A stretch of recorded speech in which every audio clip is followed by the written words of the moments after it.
Spices have been used in cooking ever since cavemen started flame grilling mammoths.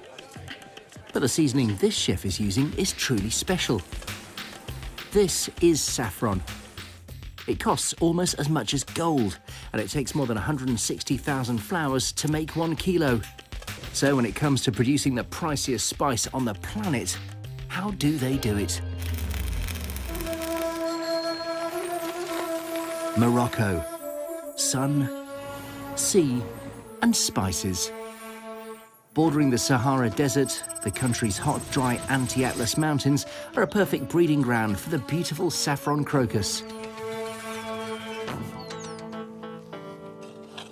Crocus bulbs are planted in September, but temperatures here regularly top 30 degrees Celsius, so they wouldn't last long without a drink. The solution is to pump water from local wells, steering it through channels that are regularly dug into the fields. 6 months after the last irrigation, though the crops look small, they're fully grown and ready for harvest.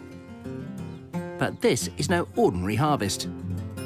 During the day, the sun-worshipping flowers open their petals to soak up some rays.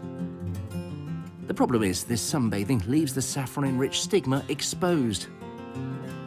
Pick the flowers like this, and you'll lose valuable spice. The petals are still closed after a dark, cool night. It's a race to pick them before sunrise.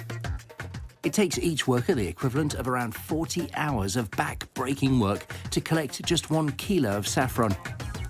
Once picked, the stigma are removed from the flowers. It's a painstaking process that provides just 3 slender threads per flower. But those plucked stigma are too moist to make into spice. So they're laid out to dry in hot rooms for around 12 hours. Once dried, the saffron is sealed, ready for sale. Local farmers like Lasan sell their harvest to spice agents like Zahara Tafrowi.